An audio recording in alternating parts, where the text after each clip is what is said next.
little bits of satellite, even as small as a paint chip, for example, is still going over 17,000 miles per hour in space. So it poses danger to anything around it. Welcome to Global Dispatches, a podcast for the foreign policy and global development communities and anyone who wants a deeper understanding of what is driving events in the world today. I'm your host, Mark Leon Goldberg. I am a veteran international affairs journalist and the editor of UN Dispatch. Enjoy the show.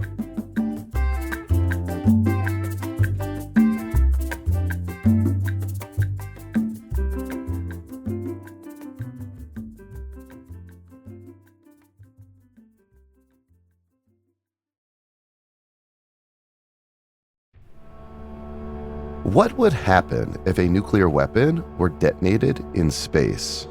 It's a scenario that researchers have studied closely, and the implications are deeply unsettling. There may not be a single casualty here on Earth, but the consequences would be immediate and global. In today's episode, we are exploring how our growing dependence on space-based infrastructure is changing the conventional calculus around nuclear deterrence. How are major nuclear powers, including Russia, responding to this shifting landscape? Are we on the verge of a space-based nuclear arms race? And what can be done now to preserve space as a peaceful domain? My guest is Bill Hennigan, author of the At the Brink series in the New York Times, which examines nuclear weapons in an unstable world. And we recorded our conversation live at the Carnegie Nuclear Security Conference. To access other episodes in this series, please visit globaldispatches.org. Now here is my conversation with journalist Bill Hennigan.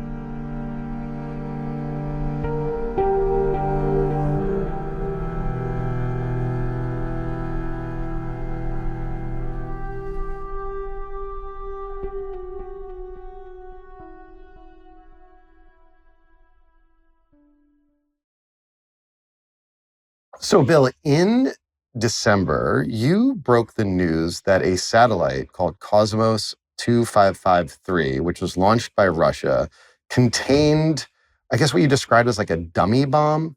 Can you just explain the significance of that launch and of that satellite? Sure. I mean, the story of 2553 goes before, right? I mean, earlier on in the year, we had a U.S. Congress member talk about this kind of vague nuclear threat in outer space, and it kind of set the national security realm on its head. I mean, there was a bunch of stories that were trying to figure out what exactly he was talking about, and like all things in Washington, it was the biggest story, and then it kind of went to bed. And for me, in the series that we're writing in the opinion section of At the Brink, I write about all nuclear issues. And so I really wanted to dive into this and find out what was the threat. And the only way that I could really do this was to go to U.S. Space Command in Colorado Springs and talk to the folks there, as well as intelligence officials here in D.C. And what I found out was a few things. Number one, Cosmos 2553 sits in a very weird orbit. There's only about 10 other satellites that are in this satellite, which is between the two main orbits where most of the satellites sit. And the only other satellites that are out there are dead in Cosmos 2553. And the other thing that I found out through my reporting was that the U.S. intelligence capabilities were such that they could identify what this was within minutes. So they saw it launch out of Russia, they tracked it, and through the reconnaissance capabilities that they have in space, they were able to see that this was part of an anti-satellite nuclear program that Russia has been had in the works for several years. The dummy warhead part about it was new news, and it showed that the Russians have moved this capability beyond just the R&D and are now trying to use this in the real world. So before we get into like why Russia would want to deploy a satellite capable of holding a nuclear weapon to outer space, I just want to have you explain to listeners what we know about what would happen if a nuclear weapon detonated in outer space? A subject that you talked in great detail in your article. Yeah, I didn't know very much about it, of course. Not many people do, but the United States and the Soviet Union both conducted nuclear tests in outer space. The United States, in the beginning of the Cold War, largely before satellite technology had evolved in any meaningful way, was testing the detonation of nuclear weapons in space. And, there are some really fantastic images that you can see online if you Google United States nuclear test space. What happens is there is no fireball, there is no mushroom cloud, there's no real sound either, because this is all in space, right? So all those things are terrestrial in nature. What it does do is that it blasts electrically charged particles, radioactive particles. And think about it the same way as you think about visualizing the auroras. Those are charged particles that are bouncing, and that's the same sort of imagery that you see. What happened was those particles got caught into the Van Allen belts, the magnetic fields that surround the Earth, and they got caught in there. And what ended up happening was they were degrading the onboard electronics of the satellites that were in orbit at that time. There were only about 24, but it wiped out a third of those. If you look towards today, where we live in a much more proliferated space environment, the sort of damage is, the mind reels. Does it cause physical damage to the satellites? Are they going to blow up, or is just their operating systems just rendered useless? Right. There are two main effects. The first is the one that I stated, which is the onboard electronics frying. The second is an actual kinetic explosion that occurs in outer space. So those satellites that are in that area where this device detonates will detonate into flying shrapnel, essentially. You remember the Sandra Bullock movie Gravity of several years back, where it's called the Kessler effect, where it starts this sort of careening little bits of satellite, even as small as a paint chip, for example, is still going over 17,000 miles per hour in space. So it poses danger to anything around it. Now, go back to the onboard electronics frying. These are ways to control satellites. So if they're uncontrollable, you just essentially become dead weight in space that are just slinging around, at extreme speeds. So it's this domino cascading effect that ends up rendering that whole orbit useless for a period of time. So I take it, the damage is up there in space, Yeah. profoundly damaging satellite systems and anything else that might be up here. The physical damage on Earth is limited, but there is nonetheless profound disruption here on Earth for the fact that our satellite systems are rendered inoperable. I wouldn't say that, the physical damage would be nothing, because so much of our modern way of life depends on satellites without us even knowing.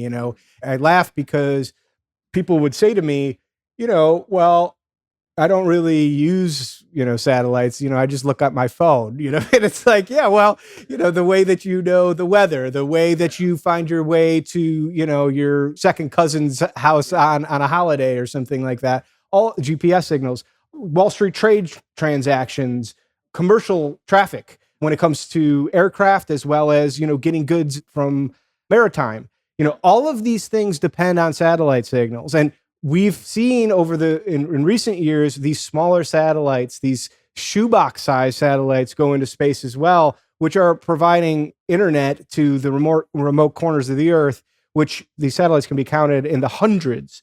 So there are direct effects on our everyday life. I think that you don't expect that airplanes are going to fall out of the sky, but certainly it's going to cause devastation in a way that would result in some sort of physical damage here on Earth, aside from it just being a very uncomfortable thing to not, look at your phone and see that it's going to drizzle tomorrow. So from Russia's strategic perspective, what sense does it make to detonate a nuclear weapon in space if the damage that caused is so indiscriminate that presumably, many of the satellite systems that Russia depends on would be destroyed as well? Why would they want to test or even consider going nuclear in space? Well, your question is the question that gets at the very heart of the nuclear age. Why would you ever use a nuclear weapon, right? The truth is, you're absolutely correct in saying that it would wipe out their satellites and it would have a damaging effect on their space operations as it would its adversaries. The difference is that the United States relies on space in the US military. The average American uses space in ways that the average Russian does not. The Russian military does have exquisite space capabilities, but not in the same way that the United States does. And the United States recognizes this as being somewhat of an Achilles heel. I mean, both in the way that soldiers communicate with one another on the battlefield, the way that precision guided weapons, fly through a window to hit a targeted terrorist that's been identified, as well as, navigation, all of these sorts of things. The United States relies heavily upon satellite systems. So in a wartime scenario, taking that out of the equation could give Russia a perceived advantage on the battlefield. And I should say, the United States military recognizes that they have this sort of over-reliance upon space systems. And that's why they've started to teach young officers in the academies about dead reckoning and land navigation that isn't space dependent. There you go. Well, we're going back to the era of Magellan, it would seem. Right. So thinking more broadly about like the conventions of nuclear deterrence, how does potential like competition over nuclear weapons in space impact what we commonly perceive, what we know about nuclear deterrence today? This is an emerging field, okay? This is not something that has the same sort of decades worth of honing and crafting and that sort of thing. So we're on the front end of this, despite the fact that, we've put so many satellites into orbit over the last quarter century, particularly in the last 5 to 10 years. I mean, it's mind blowing to see the numbers, which we display in the article. Yeah, that visual is really powerful you have in the article. I mean, I didn't understand that it was, as many satellites have gone up in the last 5 years. It's almost like 2 times as many as went on through the history of space travel. But the way forward, and we only have 2 real treaties in this regard. The Outer Space Treaty, which was drafted well before Neil Armstrong stepped on the moon, and another treaty, I forgot the name of. There are not many treaties that govern our operations in space. So it's the Wild West right now.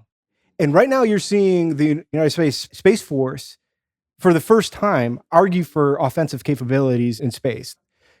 For the longest time, Air Force space professionals and military space professionals just in general would not really talk about the capabilities that the United States had in space. And for the longest time, they said, we don't have any offensive capabilities. Now you're seeing public calls for the United States to have these same capabilities. So the U.S. wants to be able to have the potential to like shoot down some of these bomb satellites? Well, you've certainly seen President Trump call for the Golden Dome, which has a space-based interceptor capability in that executive order. Golden Dome is like basically a missile defense system that, doesn't exist yet, but is a figment of a fixture in certain nuclear policy circles right now. President Trump issued an executive order to get industry moving on developing what he called a Golden Dome, not the Iron Dome, but it's gold. Which a previous guest on this show earlier this week noted that gold is a very soft and malleable metal. So maybe it wasn't the best. Well, let's not let facts get in the way of good PR.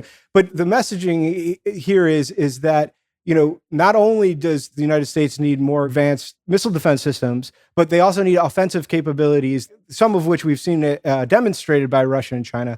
These are close proximity operations where satellites can sidle up right next to each other and dazzle them, or virtually anything in space can be perceived as a weapon, right? Because it's traveling so fast. And if you bump into something, it's not the same as, a car crash or something like that, where you can pull your car into a dealer. Here, a satellite, once it's damaged for good. So, you're making the point now, as you make in your article, that space is likely to become a next frontier of nuclear competition. I think you called it like the Wild West earlier. The defining feature of the Wild West is there is no laws, there are no rules.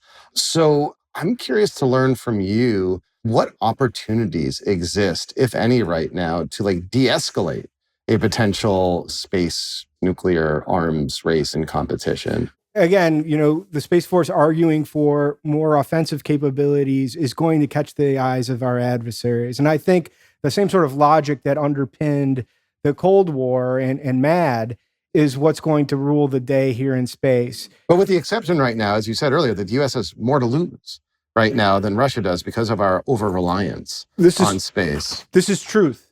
The Chinese have the same sort of ambitions as the United States. That's not realized yet, but they have the same sort of expanded infrastructure of space. They have the same aspirations that the United States does. But at its core, it's in everybody's interest for space to be a peaceful domain. And in fact, I should say, despite everything falling apart between the United States and Russia diplomatically in the past few years, space has been one of the rare places where the United States and Russia still have somewhat of a kinship, considering that there are Russian and American satellites on the ISS as we speak. This is a place where we've found common ground and can continue to do so. Russia's not going to want to make space unusable, even though that it doesn't have the same sort of capabilities that the United States has. This is still in the human interest to have a safe space, no pun intended. But I do believe that there are places where the United States and Russia and China can all agree to move things forward. And let's just talk about, a deconfliction line. This is a very simple, passive way to ensure that, particularly in a crisis situation, that if something goes bad in space or something's going to happen in space, that it's not perceived in the wrong way. You're giving your adversary your side of what's occurring up there. There are others, various different pieces that are moving forward, particularly at the UN in this regard, about safety of spaceflight. They've not been able to gain traction. And largely it goes back to what I was talking about before, about identifying what a space weapon is, because virtually anything could be conceived as such. But I do believe that over time, this will be something that will be established. There will be rules of the road in space. The differences between other domains that the United States, that the world functions in, air, sea, and land, these are things that have been hammered out over, years, decades, centuries, and it will take time to do so in space as well. But I do believe that we are headed towards that as more that we see the potential for a conflict to unfold there. Bill, thank you so much for your time and for the great article. Oh, thank you.